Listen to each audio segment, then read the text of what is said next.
Toutes les lumières sont ok, let's go. Salut à toi, c'est Nico, je suis super content de te retrouver dans cette nouvelle vidéo. Aujourd'hui, je vais te présenter les menus du Canon EOS R7. Je vais te présenter également comment moi je vais les configurer selon mon utilisation.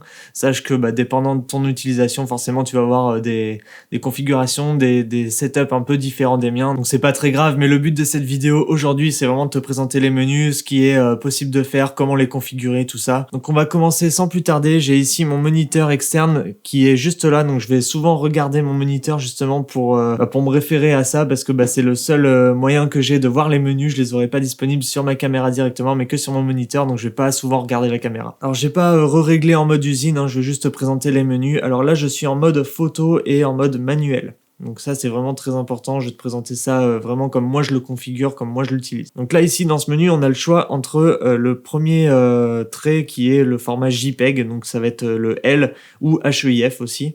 On a le choix entre tout ça. Et on a aussi la possibilité de choisir les images en RAW. Donc moi, c'est ce qui m'intéresse personnellement. Je veux avoir mes images en RAW. Je shoot que en RAW. Je shoot jamais en JPEG. Donc moi, c'est personnellement ce qui m'intéresse. Et on a aussi le choix avec le C-RAW qui est juste ici. Donc le C-RAW, c'est un format un petit peu plus compressé que le RAW. Moi, personnellement, j'ai pas vu la différence entre le RAW et le C-RAW. Il y a autant de détails sur les deux. Par contre, le C-RAW, il peut être pratique, par exemple, si jamais tu shootes en rafale pour des mariages ou des événements sportifs. C'est un petit peu plus léger, donc ça va être plus rapide à écrire sur ta carte. Donc ça peut être intéressant d'utiliser cette option. Sache que au moment de la post-prod, il y aura toujours autant de détails qu'en RAW. C'est juste que le poids du fichier sera un petit peu plus faible. Donc moi, je me choisis en RAW. Donc là, il y a RAW plus JPEG. Donc moi, j'en veux pas. Je veux RAW plus rien du tout. Je veux juste du RAW. Juste en dessous ici, on a le Dual Pixel RAW. Donc ça, c'est une fonctionnalité qui est présente sur le R7, qui n'est pas présente sur le boîtier R6, mais je crois qu'elle est présente sur le R5. En fait, le Dual Pixel RAW, c'est juste une augmentation un petit peu de la plage dynamique du mode RAW. Donc ça peut être pratique notamment pour retrouver des informations supplémentaires au niveau des hautes lumières et des ombres. Ça va gagner un petit peu en plage dynamique sur ton image. Donc ça peut être intéressant à utiliser dans des zones très contrastées où il y a beaucoup d'ombre et beaucoup de lumière. Donc moi personnellement je le laisse désactiver par défaut, mais si jamais un jour je veux l'utiliser, je sais que c'est disponible et c'est accessible très facilement. Ensuite, format des images. Donc là on a le choix entre 3.2, 4 tiers, 16 neuvième ou 1.1. Là où on va utiliser la plus grosse surface du capteur, c'est en format 3.2, donc c'est personnellement ce qui m'intéresse. Après, si jamais tu as des demandes spécifiques de clients en 4 tiers, 16 neuvième ou 1.1, 16 neuvième, ça peut être utile par exemple pour des miniatures YouTube ou 1.1 pour des posts format Instagram en carré ou des trucs comme ça. Moi, personnellement, je préfère rester en 3.2 quitte à cropper après dans mon image. Ensuite, on a pas mal de corrections au niveau de la luminosité. Donc là, ici, on a la correction d'exposition et de balance des blancs. Donc moi, personnellement, je le laisse par défaut. Je le laisse à 0. J'expose toutes mes photos manuellement, donc franchement, c'est pas quelque chose qui va m'intéresser. Réglage de la sensibilité ISO, ça c'est pareil, on peut y accéder facilement sur le menu principal, sur la fenêtre principale du boîtier, donc je vais pas toucher à ça, je vais revenir en arrière. Prise de vue HDR, moi je le laisse sur off. J'en ai très rarement l'utilité. Si jamais je dois l'utiliser, je sais que c'est là, je vais venir l'activer très facilement. Les photos HDR, donc en gros, c'est une photo sous-exposée, une correctement et une surexposée, et la combinaison des trois te donne une photo avec une grande plage dynamique, en fait, c'est ça le HDR. Donc là, il nous dit que si jamais on active ce mode HDR PQ, les photos sont prises en HEIF ou RAW. Il est recommandé de régler sur priorité haute lumière. Donc moi, personnellement, je vais pas le faire, je vais désactiver ce mode. On a aussi le mode HDR tout simple. Donc là, on a aussi le mode automatique HDR, plus un stop, plus 2 stops et plus 3 stops. Donc moi personnellement je le désactive, j'en ai pas besoin, mais si jamais tu as des demandes de photos en HDR ou si jamais tu veux essayer les photos HDR chez toi, sache que c'est ici que ça se trouve. Tu peux aussi avec ce mode HDR faire ça pour toutes les photos, donc tu peux l'activer que pour une seule photo et une fois que ta photo sera prise, ça reviendra au mode RAW ou à l'autre mode que tu avais par défaut. Ou alors tu peux le mettre pour chaque photo. Donc si jamais tu le mets pour chaque photo, ça veut dire que chaque photo que tu vas prendre sera en HDR. Donc ça, si jamais tu as configuré ce mode pour chaque photo et que tu veux revenir en RAW, il va falloir venir le désactiver par la suite. Donc moi je vais rester sur pour une photo. L'alignement automatique des images, ça peut être pratique par exemple pour éviter de faire la superposition directement sur l'ordi. Là ça va se faire directement sur le boîtier en fait. Le boîtier va aligner les 3 images, donc celle qui est sous-exposée, celle qui est correctement exposée et celle qui est surexposée, pour t'offrir un fichier final qui comportera vraiment toutes les informations de chaque détail des images. Et enfin, l'enregistrement des images source, donc soit tu enregistres l'image HDR toute seule, soit toutes les images. Donc toutes les images, ça veut dire celle qui est sous-exposée correctement et surexposée, pour avoir la possibilité ensuite de faire ta superposition, ta composition directement sur l'ordi. Donc moi j'aime bien mettre HDR seul, parce que si jamais je fais du HDR, ce qui m'intéresse c'est vraiment le fichier JPEG final, mais tu peux aussi configurer toutes les images si jamais tu veux faire ta superposition directement sur l'ordi et apporter des petites modifs supplémentaires. Sache que là tu as 3 images en RAW, donc du coup tu vas pouvoir modifier ça facilement sur Lightroom, et une fois que la superposition des images sera faite, tu vas pouvoir appliquer tes corrections colorimétriques directement sur Lightroom. Petite chose à noter pour le mode HDR, il faut impérativement utiliser un trépied, parce que vu que tu vas prendre 3 photos différentes à 3 intervalles différents, et si jamais t'es à main levée, forcément elles seront pas alignées de la même manière, tu vas bouger, donc c'est vraiment préconisé d'utiliser un trépied, c'est même pas préconisé, c'est indispensable même. Ok, donc on continue, juste en dessous on a le correction automatique de luminosité, moi je le laisse sur off, parce que je suis en mode manuel, et tu peux gérer toute ta luminosité avec les réglages ISO, ouverture et vitesse. Priorité haute lumière, moi je le laisse en off. Y en a qui shootent que en priorité haute lumière. Moi personnellement j'aime pas trop ça, je préfère vraiment tout shooter en manuel. J'ai commencé comme ça, j'ai développé mon activité comme ça, et je suis vraiment plus habitué comme ça. Je pense que je serais perdu si jamais je passe en priorité haute lumière ou en priorité vitesse même, donc je le désactive. Point de vue anti-scintillement, flicker off, moi je préfère le laisser en off personnellement. Selon l'endroit où je me trouve, je vais forcément m'adapter à chaque situation, donc je le laisse toujours désactivé. Ensuite on a le contrôle speedlight externe, donc ça c'est le contrôle de la griffe il me semble. Moi personnellement j'ai aucun accessoire qui vient dessus, j'ai pas de flash, j'ai rien du tout, donc je laisse tout désactiver. Enfin je m'en préoccupe pas en fait, tout simplement. Et ici on a le mode de mesure, donc là je laisse vraiment par défaut, je m'en préoccupe pas. On continue avec le sous-menu numéro 4. Dans le mode photo on a la balance des blancs, donc ça c'est pareil, c'est quelque chose qu'on va pouvoir venir modifier dans le menu principal, donc je viendrai pas ici pour le modifier, on verra ça un petit peu plus tard. On a ensuite la balance des blancs personnalisée, donc là moi j'ai pas d'image de référence, mais si jamais tu as une charte de gris ou une charte de couleur, tu vas pouvoir faire ta balance des blancs directement ici. On a l'écart bracketing balance des blancs, moi je le laisse tout à 0. Je préfère vraiment contrôler ma balance des blancs manuellement. Donc là, par défaut, elle est à 5600 Kelvin, mais tu peux la modifier sans problème, hein, c'est vraiment facile. Ensuite, l'espace colorimétrique, on est en sRVB. On a le choix aussi avec Adobe RVB, mais moi, je préfère rester en standard RVB. C'est le profil par défaut. Et la science des couleurs de Canon, je la trouve vraiment magnifique. Donc ça me convient très très bien comme ça. Style d'image, alors on était sur détail fin, je me suis changé pour mettre sur du neutre. Je sais pas par défaut quel style d'image est configuré sur le boîtier. Il me semble que c'est en automatique. Moi, je préfère me mettre en neutre. Parce que y a moins de réglages tout simplement, moins de détails, moins de contraste, moins de force, moins de netteté, moins de finesse. Comme ça me laisse plus de marge en post-prod pour faire mes corrections colorimétriques. Donc je vais rester en neutre. Clarté, je reste à 0, c'est pareil. Et prise de filtre créatif, ça ne m'intéresse absolument pas. On a plein d'effets qui sont dégueulasses sur ce boîtier. Si j'ai envie de faire des effets, je les fais sur mon ordi directement, parce que là ça va pas m'intéresser. On passe ensuite sur le sous-menu numéro 5, on a la correction d'aberration des objectifs. Donc moi j'aime bien activer toutes les corrections, la correction du vignettage, la correction de la distorsion et l'optimisation de l'objectif. Tout simplement, je mets tout à fond, tout au max. Je remarque quand même qu'il y a pas mal de différences. Par exemple, si j'utilise un objectif comme le 15-35 qui me filme actuellement, si je désactive et je réactive la distorsion et la correction du vignettage, le vignettage sera vraiment présent parce qu'il est présent par défaut sur l'objectif. Donc si j'active le profil de correction, il va un petit peu s'atténuer. Donc moi j'aime bien activer ça. Il y en a qui le font pas, c'est vraiment libre à chacun. Réduction du bruit en expo longue. Alors je fais très peu d'expo longue, mais ça peut être intéressant d'enlever le bruit que t'as pas forcément besoin ni envie d'avoir sur tes photos de longue expo. Donc j'aime bien l'activer. Réduction du bruit en ISO élevé, pareil, je le mets à fond. J'aime pas trop le bruit, je trouve que ça dégrade l'image. Il y en a qui font avec, il y en a qui aiment bien. Moi personnellement j'aime pas, donc je me mets en élevé. Et enfin, effacement des poussières, ça ne m'intéresse pas du tout. Alors on passe au sous-menu numéro 6, on a le mode exposition multiple. Donc là il est désactivé et il est en gris, donc on peut pas venir l'activer. Il suffit de cliquer dessus pour voir pourquoi il est en gris. Là il me dit non disponible à cause du réglage de fonctions associées correction aberration objectif. Donc on va enlever la correction de l'aberration d'objectif. Ok, donc là je viens de tout désactiver, hop. Je reviens et normalement on peut y aller. Voilà, exposition multiple. En fait, c'est comme si tu avais un autre mode de HDR, sauf que là tu peux le régler un peu plus en détail. Là tu peux gérer le nombre d'expositions que tu vas pouvoir faire. Donc là tu peux faire jusqu'à 9 expositions pour la même photo. Donc il va prendre 9 photos différentes à des expositions différentes. Et au final tu vas te retrouver avec une photo ultra dynamique. Voilà, après tu peux contrôler l'expo sans gain avec gain lumineux sombre. nombre d'expositions, voilà. Donc là, soit tu choisis pour une photo, soit tu fais en continu. Donc je reviens modifier tout ça, hein, parce que moi c'est comme ça que je le configure. Tac, standard, ok. Ça marche, ok. Ensuite, on a le mode Rafale RAW, donc je vais venir l'activer directement. En fait, ce qui va pouvoir te permettre de faire ce mode Rafale, c'est que tu vas pouvoir shooter jusqu'à 30 images par seconde avec l'obturateur électronique, et tu vas pouvoir également activer la fonction de pré-prise de vue, donc ça veut dire que si jamais tu loupes des images, bah tu vas pouvoir appuyer sur le déclencheur, et ça va pouvoir te permettre d'enregistrer tes photos jusqu'à 0,5 secondes avant que tu aies appuyé. Donc en gros, quand tu appuies, 0,5 secondes avant le fait que tu aies appuyé sur ton déclencheur, bah tu auras déjà tes photos. Ce mode, il peut te permettre de prendre jusqu'à à peu près 120 photos, donc des rafales de 3 ou 4 secondes, ce qui est vraiment impressionnant.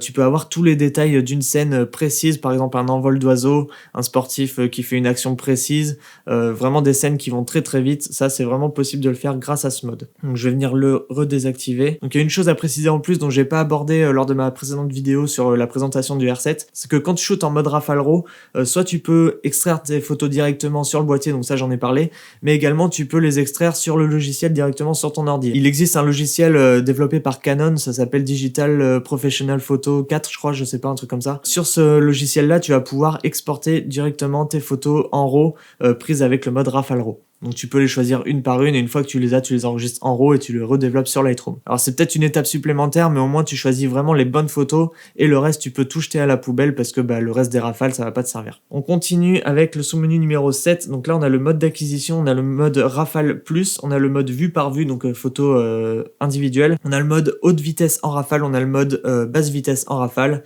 Ensuite, on a le retardateur qui est aussi activable avec la télécommande, le retard de 2 secondes, et enfin, on a le retardateur en continu. Ensuite, on a le minuteur d'intervalle, donc ça, si jamais je l'active, ça va me faire des prises de vue selon l'intervalle que je lui ai attribué. Donc là, par défaut, on a 10 prises de vue sur un intervalle de 10 secondes. Donc ça veut dire qu'on va prendre une photo toutes les 10 secondes, et ça va s'arrêter au bout de 10 photos. Moi, je le désactive, ça m'intéresse pas. On a le minuteur bulbe, donc ça c'est quand on se met en mode bulbe. Hop là, tac, je vais me mettre en mode bulbe. Hop, là on peut contrôler notre minuteur. Je reviens en mode manuel parce que c'est pas ce qui m'intéresse. Ensuite, on a la fonction obturateur silencieux. Donc si je l'active et que je prends une photo, voilà, on n'entend rien.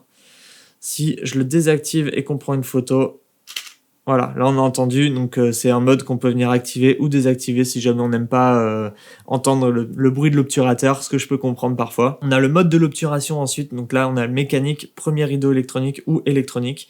Donc là on était en mécanique, je vais te prendre une photo avec l'obturateur électronique, enfin premier rideau électronique, et enfin la photo en mode électronique. Voilà, on n'entend rien du tout. Personnellement, moi j'aime bien rester en premier rideau électronique, parce que j'aime bien entendre un petit bruit quand même, ça m'assure que la photo est bien prise. Quand je suis dans des situations où il y a vraiment peu de bruit, je me mets en mode électronique, mais sinon premier rideau électronique. Déclencher obturateur sans carte, ça m'intéresse pas, je mets on, mais je crois que c'était comme ça par défaut, j'y ai pas touché. On arrive au sous-menu numéro 8 avec le mode stabilisé, donc moi il est désactivé, je l'active parfois quand je fais des prestats où il n'y a pas beaucoup de lumière, où je dois vraiment descendre ma vitesse d'obturation, je me mets à 1/50e, 1/30e de seconde. Là je vais venir activer la stabilisation numérique du capteur, mais sinon dans la plupart des cas je laisse en désactivé. On a le niveau auto, donc ça peut être pratique par contre, ça désactive par contre le premier rideau électronique dans le mode d'obturateur, et tu n'auras pas accès au mode Rafale Plus et au mode Rafale haute vitesse, tu n'auras que le mode Rafale basse vitesse. Mais le niveau automatique, ce que ça va te permettre de faire, c'est que par exemple si jamais tu te retrouves dans une situation où tu es en bord de mer et que tu as activé ce mode, tu vas pouvoir te mettre un petit peu désaxé, un petit peu penché, ça va remettre ta scène à niveau pour que ta photo soit parfaitement droite. Donc moi je le désactive dans la plupart des cas, mais si jamais un jour j'ai besoin de m'en servir, je sais que c'est là, et je pourrais le mettre aussi dans mon menu rapide qu'on va configurer tout à l'heure. Personnalisation des contrôles rapides, donc moi ça j'y touche pas du tout. Déclenchement tactile désactivé, alors ouais, moi j'aime bien le désactiver parce que le nombre de fois où ça s'est activé par défaut et j'appuie sur l'écran et ça prend une photo alors que j'en ai pas du tout envie, non merci. Revue des images, durée des revues, donc là c'est quand tu prends une photo, combien de temps tu peux la revoir directement sur le viewfinder. Là c'est réglé en 2 secondes. Moi j'aime bien le désactiver parce que j'ai pas besoin de revoir mes images. Si je prends une photo, je les revois après sur l'ordi une fois que je suis rentré chez moi, mais j'ai pas besoin de revoir ma photo directement. Affichage du viseur désactivé, pareil, si jamais je veux revoir ma photo, je vais dans mes menus et je revisionne ma photo, mais quand je suis en presta et quand je suis en train de prendre des photos, j'ai pas besoin de les voir au fur et à mesure, quoi. Je sais ce que je suis en train de faire, donc je les verrai plus tard. Et enfin, délai des menus mesure, on est sur du 8 secondes. Alors l'affichage de la simulation, en gros quand tu fais tes réglages, ça t'affiche exactement ce que tu as réglé. Par exemple, si tu es surexposé, bah, ça va t'afficher une image blanche. Je crois que c'est ça, hein. Et là, c'est réglé sur exposition. Moi, je le laisse comme ça. Ensuite, LED affichage simulation viseur optique. Il est désactivé. Ok, moi, j'en ai pas besoin. Affichage info prise de vue. Ah ouais, donc là, il y a pas mal de trucs que tu vas pouvoir configurer. Réglage des infos de l'écran, déjà. Moi, j'ai tout activé. Donc, en fait, tu as plusieurs modes. Le mode 1, tu vas avoir les exifs, en gros, la durée d'enregistrement, le mode manuel, tout ça en haut. Et les exifs en bas, donc ta vitesse, ton ouverture, ta correction d'exposition et ensuite ton ISO. En mode 2, tu vas pouvoir avoir quelque chose en plus, tu as le one shot, enfin ton mode d'autofocus, la carte SD sur laquelle ton fichier est enregistré, ainsi que le mode JPEG ou RAW. Et à droite, tu vas avoir tout ce qui est flicker, white balance, profil d'image et tout ça, et aussi le mode de focus que tu as choisi. Ensuite, tu vas pouvoir activer le mode de niveau. Donc ça peut être pratique. Moi, je l'ai toujours d'activer. Ainsi que l'histogramme qui se trouve juste en haut. Et le mode 4, donc c'est rien du tout. Et le mode 5, c'est toutes les infos avec un écran noir. Moi, je préfère rester en mode 3 quasiment tout le temps. C'est ce que j'utilise. J'aime bien avoir le maximum d'informations pour pouvoir faire mes photos du mieux possible. Donc, je vais choisir ça. En fait, par défaut, ils sont tous activés. Mais si jamais je veux les désactiver au moment de la prise de vue, je peux les désactiver avec la touche info du boîtier. Réglage basculement info viseur, donc ils sont toujours activés, hein, mais pareil quand tu mets ton œil sur le viseur, tu peux les désactiver en appuyant sur la touche info. Affichage du quadrillage, donc là tu as plusieurs modes de quadrillage que tu peux choisir, donc tu as le mode 6-4 avec plein de grilles. Personnellement je trouve que ça fait un peu trop, mais si jamais un jour t'en as l'utilité, pourquoi pas. Je crois que par défaut il est sur désactivé, donc moi je prends quand même toujours la règle des tiers, donc au moins je suis sûr de ça. Parfois les diagonales, mais en règle générale je prends l'affichage 3-3 pour quadriller correctement mes photos. L'histogramme il est basé sur la luminosité, donc moi je le laisse comme ça. Tu peux choisir aussi la taille de l'histogramme, donc tu as le choix entre grand et petit. Personnellement petit, moi ça me correspond, hein. Il y a aussi l'aide à l'exposition qui se trouve sur l'échelle graduée en bas, qui m'aide beaucoup, c'est juste une assistance en plus, donc j'ai pas besoin que ça prenne une place impressionnante sur l'écran, qui est déjà pas très très grand. Et enfin, affichage info objectif, donc ça c'est vraiment intéressant.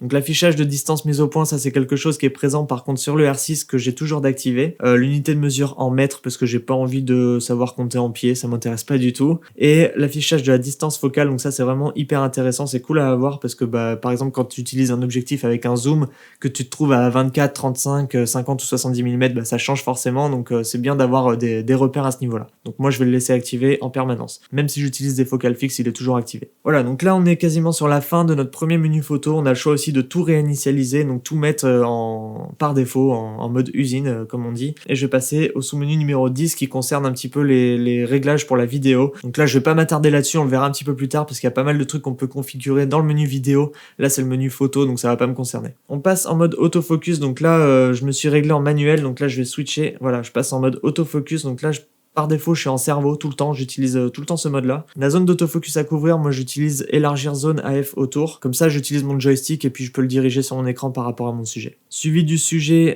toujours en activé. J'utilise toujours l'autofocus, donc je suis quasiment tout le temps mon sujet. Enfin, même tout le temps en fait, c'est même pas quasiment, c'est tout le temps.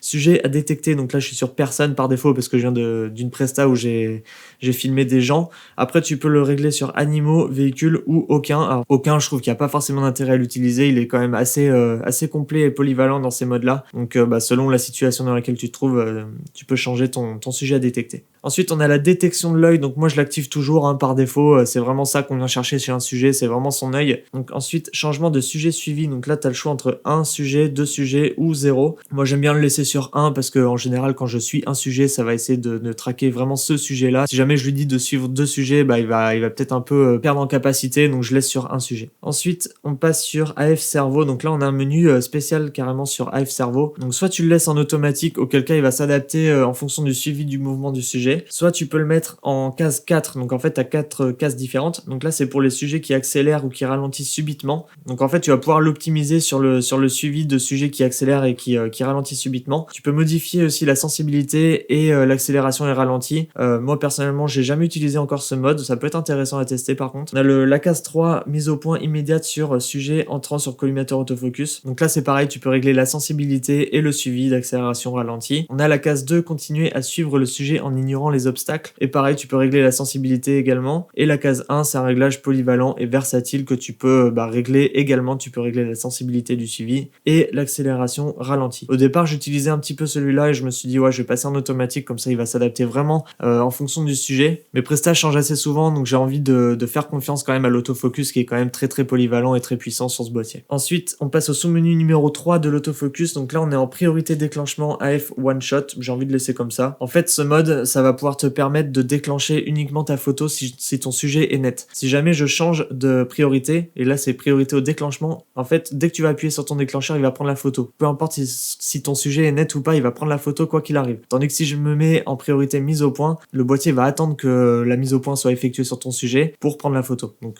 c'est quand même plus intéressant de faire ça, selon moi. Aperçu AF, oui, carrément, activé. J'ai envie de savoir si mon sujet est en focus ou pas. Pilotage objectif si AF impossible. Ok, pas de souci, je laisse sur on. Faisceau d'assistance autofocus, carrément. Moi, il me faut de l'assistance à l'autofocus. J'ai envie de savoir quand même si mon sujet est vraiment net ou pas. Ensuite, paramètres, toucher, déplacer, autofocus, on. Carrément, bah ouais. Méthode de position relatif ou absolu. Zone tactile autofocus, panne complet. Bah moi, j'ai envie que ce soit présent partout. Donc, ok, pas de souci. Limiter les zones d'autofocus. Bah non. Moi, j'ai envie que ce soit vraiment partout. Donc, AF spot, collimateur, élargir zone, AF autour. Non, moi, je veux que ce soit partout. Ok. Sensibilité de sélection d'autofocus. Ça, je crois que c'est pour la route sélection. C'est quand tu sélectionnes ton... Non, moi je laisse par défaut. Ok, ça me va. Collimateur autofocus lié à l'orientation. Ok, donc ça c'est quand tu vas changer de mode. Donc quand tu shootes en mode paysage et que tu passes en mode portrait, bah forcément les collimateurs vont s'adapter aussi en fonction de l'orientation de ton boîtier. Donc c'est bien de l'activer. Moi je l'ai activé. Et tu peux régler aussi la sensibilité. Ok, tu peux régler pas mal de choses. On passe au sous-menu numéro 5, donc paramètres de repère MF, donc manuel focus. Le repère est activé, le niveau élevé. Ok, super, la caméra qui coupe. Je relance. J'étais au niveau des paramètres de repère manuel focus. Donc ça, c'est bien de les avoir activés. Comme ça, si jamais le jour où tu shootes en focus manuel, bah tu vas pouvoir te repérer grâce, par exemple, à une couleur rouge. Tu peux aussi régler en jaune ou en bleu. Moi, j'aime bien le rouge parce que c'est quand même assez voyant. Le niveau élevé parce qu'il faut que ce soit aussi voyant. Donc je vais laisser comme ça. Ça peut être bien de l'activer. Guide de mise au point, moi il est désactivé par défaut, je vais le laisser comme ça. AF cerveau vidéo activé aussi, je m'en sers aussi en vidéo. Et enfin, le sous-menu numéro 6, donc mise au point manuelle électronique permanente. Moi c'est désactivé, ok. Mise au point manuel avec objectif, c'est après one shot, ok, désactivé. One shot activé, agrandir. Ça, c'est vraiment des menus dont je me sers jamais. Donc, rotation de bague de mise au point. Donc, moi, je vais pas m'en servir. Donc, j'ai pas besoin d'inverser le sens. Ensuite, sensibilisation de la bague de mise au point MF sur les objectifs RF. J'ai pas besoin que ce soit hyper sensible. Je me sers pas très très souvent du focus manuel. Je m'en sers beaucoup en vidéo par contre. Donc, je vais pouvoir le régler en vidéo, mais pas beaucoup en photo. Ok, donc je reviens. Je passe au troisième menu. Donc, ça, c'est le menu qui va concerner nos fichiers. Je vais pas passer en détail vraiment toutes les catégories. Donc là, tu as des options pour protéger tes images, effacer tes images, faire pivoter les photos, voilà, en mode automatique ou pas, changer l'info de la rotation des vidéos, classer tes photos aussi. Moi, je fais ça souvent quand je suis en presta, je classe mes photos, copier des images, voilà, moi ça m'intéresse pas du tout. Ordre d'impression, config, livre photo, ça m'intéresse pas du tout. Traitement des images RAW, création assistée, traitement RAW, contrôle rapide, ça m'intéresse pas. Ok.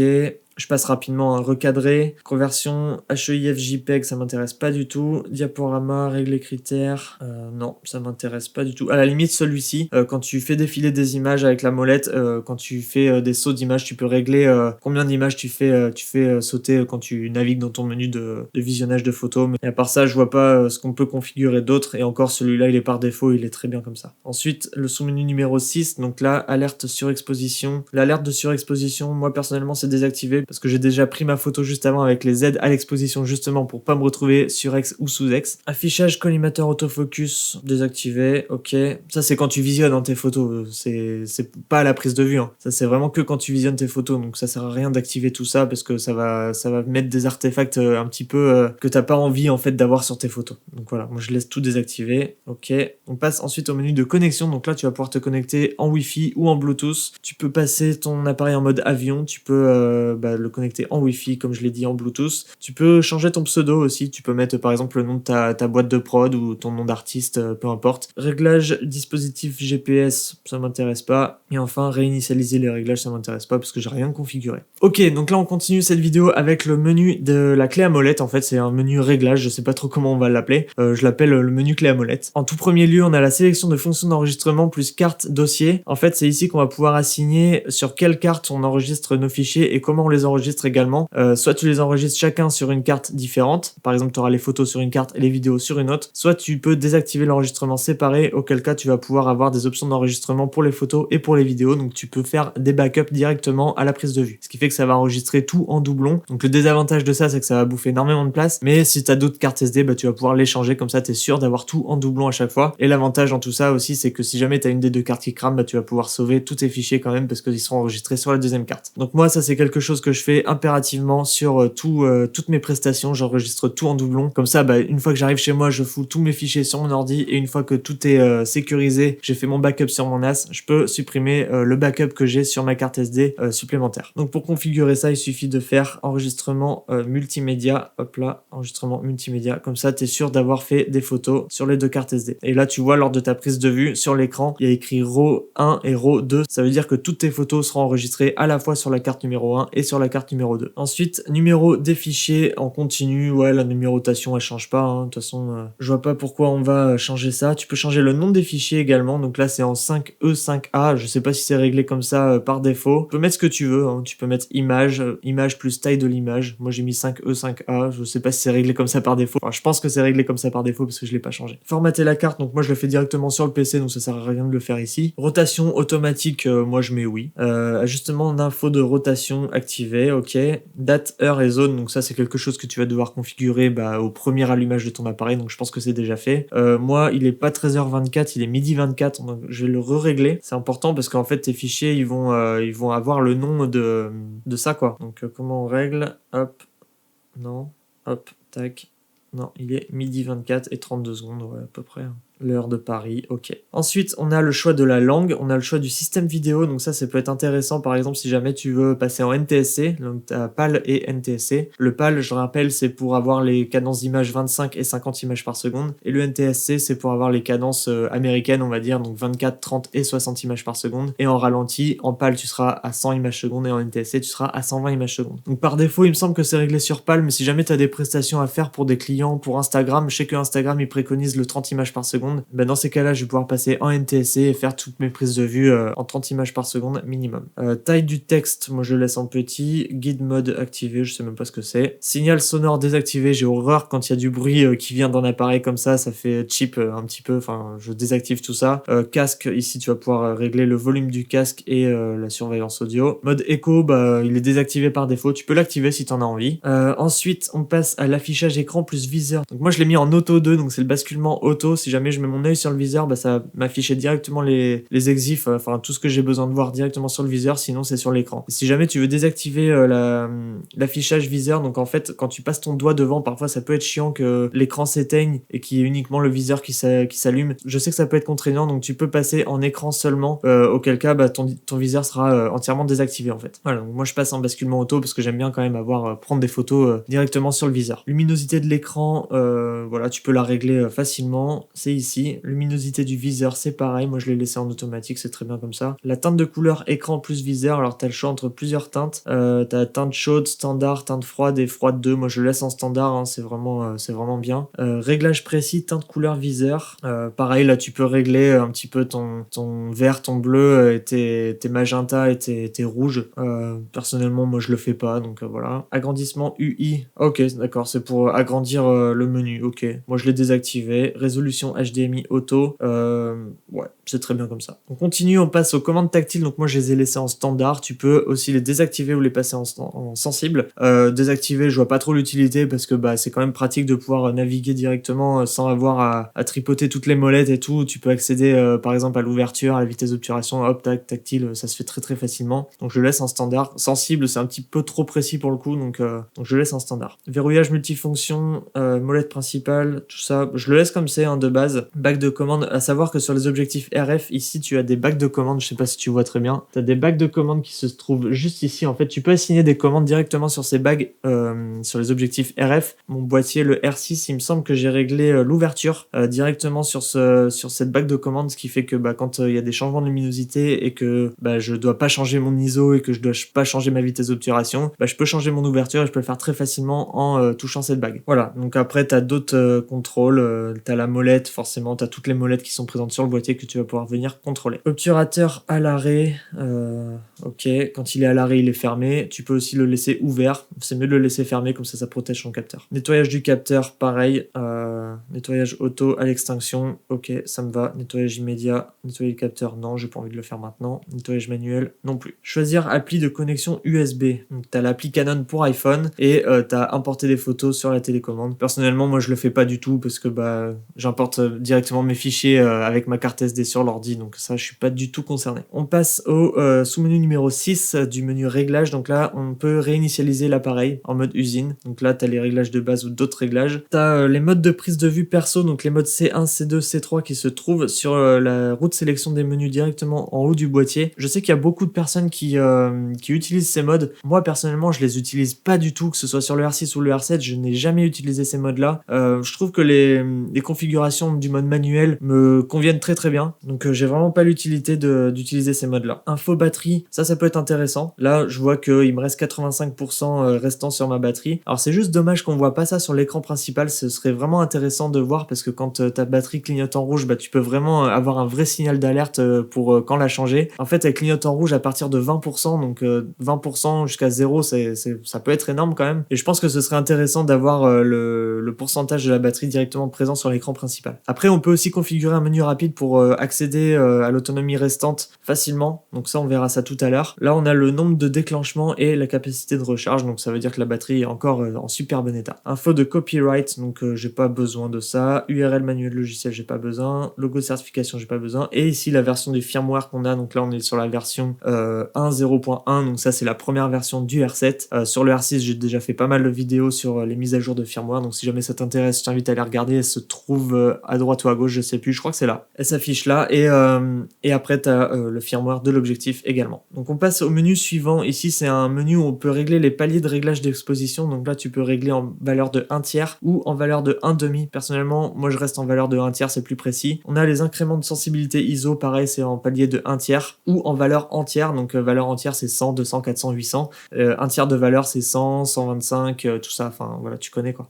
Sensibilité depuis mesure ISO auto. Rétablir auto après mesure. Conserver sensibilisation après mesure. Je laisse sur auto. Annulation bracketing auto. Ok, séquence de bracketing, ça c'est pour quand tu fais du bracketing, donc moi j'en fais pas, ça m'intéresse pas. Nombre de vues bracketées 3, c'est normal. Réglage de sécurité, ok.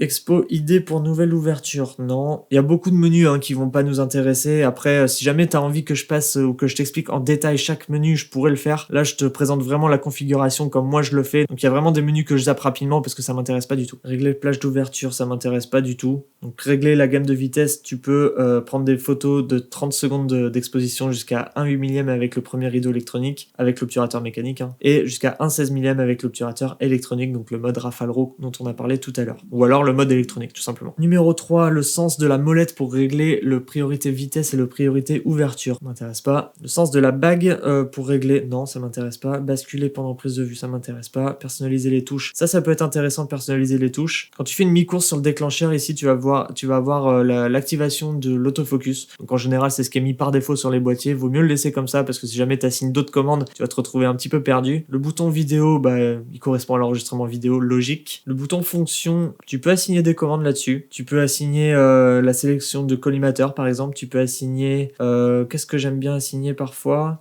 ta white balance. Tiens, on va assigner la white balance ici. Comme ça, ce sera facile. Si jamais tu veux changer ta white balance, t'as juste à appuyer sur ce bouton, puis après tu peux le faire manuellement. Tu l'as aussi dispo sur l'écran en mode accès rapide, mais tu peux y accéder ici. Le bouton ISO, tu changes l'ISO. ISO, voilà. Après, enfin voilà, t'as vraiment tous les boutons du boîtier et tu peux contrôler, personnaliser toutes les touches que tu veux selon ton utilisation. Moi, je laisse tout par défaut parce que ça me correspond très très bien comme ça. Après, tu peux personnaliser les molettes également. Donc, t'as la molette du haut qui est référence à la vitesse d'obturation. Tu as la molette du milieu, qui était au milieu avant, qu'ils ont mis en haut, je sais pas pourquoi, qui correspond aux valeurs d'ouverture. Et enfin, la molette de la bague de commande qui est présente sur l'objectif si jamais tu utilises des objectifs RF, qui va correspondre, elle, à la correction d'exposition. Donc moi, j'ai enlevé ça et je vais le mettre sur l'ouverture. Comme ça, il y a deux paramètres de correction d'ouverture. Ça peut être intéressant. Et enfin, tu peux effacer tous ces réglages personnalisés si jamais tu as envie de reconfigurer à partir de 0. On passe au sous-menu numéro 4 très très rapidement. Ajout d'infos de recadrage off, compression audio off, option effacée par défaut, ok. Déclencher obturateur sans objectif off, ok.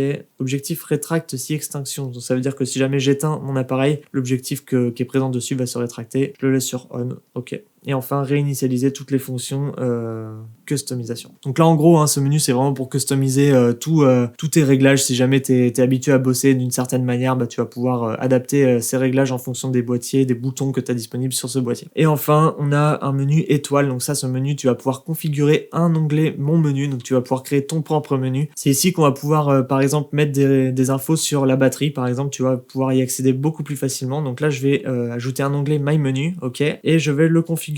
Donc là, tu as le choix avec tous les paramètres à enregistrer. Donc là, je vais choisir les paramètres et là, tu peux voir que tu as vraiment tout de disponible. Je vais mettre non, je vais pas mettre le Dual Pixel RAW. Je vais mettre quoi? Qu'est-ce que j'aime bien mettre? Tiens, on va mettre la correction d'aberration d'objectif, ok. On va mettre réduction du bruit en ISO élevé, ok. Mode rafale RAW, non. Bracketing, non. Si jamais tu utilises des modes assez souvent, tu peux les mettre sur ton menu, te configurer un menu personnalisé, comme ça tu vas pouvoir y accéder très très rapidement. Fonction obturateur silencieux, non. Mode stabilisé, tiens, ça peut être intéressant d'avoir ça. Ok. Niveau auto, ça peut être intéressant d'avoir ça également. Moi, je cherche les infos sur la batterie, donc forcément, ça va être à la fin. Réglage Canon Log, ça peut être intéressant en vidéo, donc on va le mettre. Affichage HDMI, je m'en sers assez souvent parce que j'enregistre très souvent mon viewfinder avec mon Atomos, donc ça peut être intéressant d'avoir accès rapidement à ce genre de menu-là. Et forcément, la batterie, elle va venir à la fin, parce que j'ai pas besoin d'autre chose. Mise au point, non, c'est bon. Autofocus, protéger les images... Info batterie, impossible d'enregistrer. Ah ouais, donc là il faut... Ok, donc là je viens de l'apprendre en même temps que toi. On peut mettre jusqu'à 6 paramètres directement à enregistrer. Donc vu que la batterie est tout en bas, je vais t'épargner le temps d'attente de chargement et je vais directement mettre la batterie dans les infos. Donc là j'ai bien créé mon menu. Alors là après tu peux le renommer, tu peux l'effacer, tu peux effacer les paramètres aussi. Donc voilà, et mon menu est présent ici. Donc là tu vois que j'ai la réduction du bruit, le mode stabilisé, niveau auto, réglage Canon Log, mais là vu que je suis en photo je l'ai pas, affichage HDMI et info batterie. Donc là j'ai bien mes 6 réglages et après tu peux configurer tes paramètres à enregistrer. Ok, on vient de s'attarder sur le menu photo, on va passer maintenant sur le menu vidéo. Tu vas voir, ça va aller un petit peu plus rapidement. On va commencer direct, je vais pas perdre de temps, ça va aller plus vite parce que il y a des menus, des choses qu'on a déjà vu sur le menu photo, je vais pas revenir là-dessus en mode vidéo. On a tout d'abord la taille d'enregistrement de vidéo, donc là c'est ici qu'on va choisir notre résolution. On peut également le choisir à l'écran, mais c'est plus pratique de le faire ici je trouve. Donc là on a le choix entre la 4K normale, on a la 4K Fine également. La 4K Fine n'est pas disponible en 50 images par seconde, tu vois qu'il est grisé. Ici on a la 4K que tu peux choisir vraiment en 50 images par seconde aussi. T'as la 4K Crop qui elle est dispo que en 50 images par seconde par contre. Et la Full HD que tu peux choisir en 25 et 50 images par seconde, à savoir que là je suis en mode PAL, je suis pas en mode NTSC. Et dans tous ces modes là, tu as le choix aussi entre le mode léger et le mode standard. Donc ce qui va changer entre les deux, c'est le débit et par conséquent le poids du fichier. Donc par exemple si je me mets en 4K Fine et que je me mets en standard, là tu peux voir aussi également la durée de l'enregistrement total. Donc là il n'y a plus de limite d'enregistrement à 30 minutes. Tu peux enregistrer jusqu'à ce que tu n'aies plus de place tout simplement sur ta carte SD. Là la seule limite que j'ai c'est mes cartes SD de 64 Go qui me permettent d'enregistrer jusqu'à 47 minutes en 4K IPB et jusqu'à 23 minutes en 4K 50 standard. Donc là je reste en 4K IPB, standard aussi. Je me mets en légère parfois parce que ça sert à rien d'avoir des gros fichiers, enfin ça dépend de ce que tu fais en prod. La plupart du temps je reste en légère, ça me convient très très bien. Quand je fais des plus gros projets, des trucs pour des clients, je passe par contre en mode standard. Cadence rapide, c'est ici qu'on va pouvoir activer ou la désactiver si jamais tu veux faire du slow-mo. Donc là, si je l'active, il me dit que le son n'est pas enregistré dans les films de cadence rapide. Et c'est là justement qu'on va pouvoir régler le 100 ou le 120 images par seconde en Full HD uniquement. C'est pas disponible en 4K. À savoir que là aussi, tu peux enregistrer jusqu'à 1h11 secondes en slow-mo. Donc 1h11 secondes de Full HD 100 images secondes. Autant dire que personne n'en a l'utilité. Enfin, franchement, moi je l'ai pas. Et tu peux utiliser le profil standard également qui t'offrira 44 minutes d'enregistrement en Full HD 100 images par seconde. À savoir que ton fichier, quand tu vas pouvoir le mettre sur ton ordi, il sera directement ralenti. Il sera pas en vitesse réelle et ce sera pas à toi de le ralentir en post-prod. Si jamais tu veux le mettre en vitesse normale, il va falloir l'accélérer en x4 du coup pour avoir le résultat en 25 images par seconde. Ok, donc je vais le redésactiver, hein, ça m'intéresse pas. On a l'enregistrement du son. Donc ici, on peut régler, voilà, je suis en train de parler et du coup là j'ai mon volume de son que je peux venir régler directement. Voilà, si je parle un peu plus fort et que je me rapproche un peu plus du boîtier, tu vois là que ça commence à clipper. Donc c'est pas bon, c'est pas ça que je veux. Moi je vais régler vraiment entre moins 20 et moins 12 dB. C'est vraiment le sweet spot. C'est vraiment là qu'il faut enregistrer le son. On a aussi un filtre anti-vent que tu peux mettre en automatique. C'est bien de le mettre quand il y a du vent et ça va un petit peu atténuer les bruits du vent présents sur le boîtier. Alors ce sera pas aussi efficace qu'un micro, hein. N'espère pas des miracles sur ça, mais ça peut être intéressant. On a la réduction du bruit auto, donc ça c'est activé par défaut il me semble, hein, parce que moi je crois que j'ai pas touché. Ensuite on a ici des corrections d'exposition, donc tout ça c'est pas disponible pour la simple et bonne raison que moi j'ai activé le Canon Log, donc c'est le profil log qui se trouve dans le menu numéro 3. Bon, je suis désolé, je suis passé directement au menu numéro 3, j'ai complètement oublié de te présenter le menu numéro 2. Alors dans ce menu numéro 2 justement tu vas avoir la correction d'exposition comme on a vu en photo précédemment. Alors c'est pareil, c'est cette petite règle graduée. Alors si des menus sont en gris, c'est parce que justement le C-Log est activé. Ensuite on a les réglages de sensibilité ISO, donc ça c'est pareil, c'est quelque chose qu'on peut venir régler très facilement à l'écran et il y a même un bouton présent sur le boîtier qui peut nous permettre de faire ça. On a ensuite la prise de vue en HDR, donc là on a le HDR PQ qui est un mode de HDR. HDR veut dire High Dynamic Range. Ça nous permet d'augmenter la plage dynamique de notre vidéo, donc ça peut être utile notamment dans des situations où il y a des forts contrastes au niveau de la luminosité. On a aussi un paramètre qui nous permet de corriger automatiquement la luminosité, donc moi je le laisse sur off parce que moi j'aime bien régler ma lumière manuellement. On a la priorité haute lumière comme je te l'ai expliqué en photo tout à l'heure, moi c'est quelque chose que je n'utilise pas du tout. Par contre il y a quelque chose que j'utilise énormément en vidéo, c'est le fait de pouvoir choisir mon ouverture à 1/8 de valeur. Donc au lieu d'avoir 1/3 de valeur entre chaque stop, là je vais avoir plus de flexibilité, plus de choix en utilisant le 1/8 de valeur. Et enfin on a l'obturateur lent automatique. Je te laisse avec la suite de la vidéo et les réglages en C-Log 3. Il n'y a qu'un seul choix de log, donc là c'est le C-Log 3, sur l'autre boîtier il y a le C-Log classique, mais je trouve que la plage dynamique est nettement supérieure sur le C-Log 3, donc c'est pour ça que je l'utilise toujours. On a le vignettage qui est activé en log, donc c'est pareil, il va falloir apporter des corrections de vignettage en post-prod si jamais tu veux que ça n'apparaisse pas. Caractéristiques, moi j'ai tout mis à 0, force, saturation, nuance, pour avoir le plus de neutralité vraiment sur mon image. Et en espace de couleur, je suis en BT 709, tu as le choix également avec le BT 2020 et le Cinema Gamut. Voilà, donc j'ai vraiment passé rapidement, hein. Ici tu peux régler ta balance des blancs, mais je le rappelle, tu peux également le régler sur l'écran, donc c'est ce que je fais moi personnellement. Ensuite, correction d'aberration, objectif, c'est sur on. Il me semble que quand tu le règles sur le photo, ça règle aussi en vidéo. Je suis pas certain de ce que je dis, mais il me semble que c'est le cas. Réduction du bruit en ISO élevé, pareil, je l'ai mis en élevé.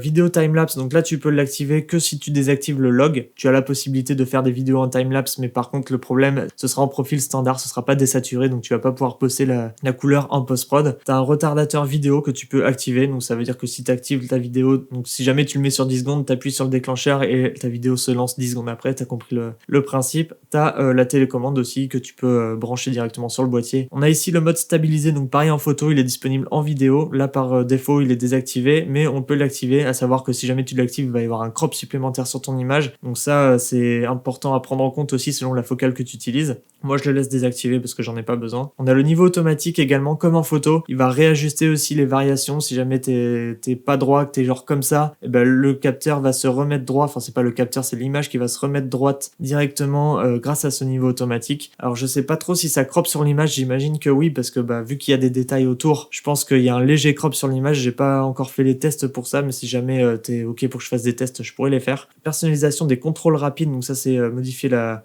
disposition de tous les contrôles qui sont là. Donc pareil, ça m'intéresse pas. Ok, je continue. Fonction déclencheur pour vidéo, ok. Délai mesure 8 secondes, tout ça, ça m'intéresse pas. Info, prise de vue. Donc là, c'est pareil, t'as les infos du quadrillage, t'as l'histogramme pour la luminosité. Moi, ça, je m'en sers très souvent de ça pour la vidéo. Et les réglages des infos de l'écran. Donc ça, c'est pareil qu'en photo. Comme tout à l'heure, tu peux régler tout ça comme tu veux. Pareil pour les infos du viseur. On passe au menu numéro 7 en vidéo, tu vois, ça va très très vite. Affichage inversé, je vais l'activer. Format d'affichage viseur, je laisse en 1 parce que le 2 est un peu plus petit que le 1. J'aime bien quand on voit vraiment toute la taille de l'écran. On a un écran qui est pas très très gros, donc autant utiliser vraiment toute la superficie. Veille basse résolution activée, ok. Affichage HDMI, là vu que j'enregistre sur mon viewfinder, je peux pas changer en cours de route, mais si jamais tu actives ce mode là, boîtier plus écran, tes fichiers ne seront plus enregistrés sur la carte son mais sur le SSD qui est attaché à l'écran. Donc c'est de cette manière là que tu peux enregistrer le viewfinder de ta caméra. Donc ça peut être pratique par exemple si tu fais des photoshoots et que tu veux enregistrer vraiment tout documenter, les réglages, tout ça pour faire des vlogs par la suite. Moi c'est quelque chose que je fais assez souvent, donc c'est par ça que je passe pour arriver à faire ça. Donc t'as des options aussi pour le timecode, donc moi personnellement je m'en sers pas. Ensuite tu as toutes les options d'autofocus qui sont exactement les mêmes que sur le mode photo. Après t'as les options aussi de protection des images, tout ça, c'est vraiment le même menu par contre que sur la photo. T'as les menus de connexion aussi, connexion Wi-Fi, Bluetooth, mode avion, tout ça c'est vraiment les mêmes. Après t'as ton pseudo, voilà, enfin c'est vraiment le même menu. Sélection de carte, dossier, ok, c'est vraiment la même chose. Et après c'est là que tu vas pouvoir utiliser le mode NTSC. Donc si jamais je me mets en NTSC et que je reviens sur le menu principal en 1, tu vas voir ici que je peux choisir 4K par exemple, 24 images par seconde, 30 ou 60 images par seconde. Donc moi je vais mettre en 30 parce que si jamais je fais des reels Insta, je vais mettre en 30 images par seconde, c'est ce qui va m'intéresser. Donc là je pense qu'on est pas mal niveau configuration des menus. Je pense qu'on a fait le tour. Tout ce qu'on a configuré principalement c'est dans le menu photo, et le menu vidéo, ce qui va nous intéresser c'est vraiment la cadence d'image, la résolution et puis le profil d'image qu'on va utiliser. Voilà, ensuite sur les boutons de customisation, on a vraiment la même chose. Pareil pour le menu, on peut voir ici qu'on a vraiment, là tu vois, si je vais sur info batterie, je vois qu'il me reste 81%. Là voilà, je suis sur mon menu principal et du coup tous mes affichages sont présents. Donc là avec ma touche info, je peux choisir de mettre l'histogramme, je peux choisir de rien mettre du tout. Je peux choisir d'avoir toutes mes infos sur un écran noir, ce qui m'intéresse pas trop. Donc voilà, je peux vraiment tout changer manuellement. Là, je vois que mon son, quand je parle, c'est un petit peu trop fort, ça clip vers le jaune. Donc je vais changer le volume sonore. Je vais le baisser un tout petit peu. Tac, comme ça, voilà. Donc là, je me trouve à peu près à la moitié, ça me correspond mieux. Voilà, donc je pense qu'on a fait le tour des menus du Canon R7. Tu vois que c'est quand même assez complet. On a quand même beaucoup de possibilités sur ce boîtier. On peut customiser pas mal de boutons. Je l'ai pas fait vraiment en direct live devant toi, mais je t'ai montré comment le faire. Donc toi, selon ton utilisation, tu vas pouvoir le faire sans aucun problème. Après, je l'ai déjà dit, mais je le rappelle quand même. Moi, j'ai vraiment fait cette vidéo selon mon utilisation, mes cas à moi. Si jamais toi, tu as une utilisation complètement différente sur ce boîtier, je t'invite à faire tes propres réglages. Tu vas pouvoir le faire facilement. Je t'ai montré un petit peu comment on accédait à tous les paramètres. Quoi qu'il en soit, merci infiniment d'avoir suivi cette vidéo. Sache que tu peux retrouver ce boîtier sur Mist Numérique, je te mets un lien dans la description si jamais ça t'intéresse de te procurer ce boîtier, que ce boîtier correspond également à tes utilisations. Voilà, je t'invite à passer par le lien qui se trouve dans la description pour faire ton achat. Moi je toucherai une petite commission et puis ça soutient directement le travail que je fournis sur cette chaîne YouTube. Voilà, j'espère que cette vidéo t'a plu. On reste en contact dans les commentaires juste en bas. N'hésite pas à liker et à t'abonner si jamais t'es nouveau sur cette chaîne. Et moi je te dis à très bientôt pour une nouvelle vidéo. Porte-toi bien, ciao.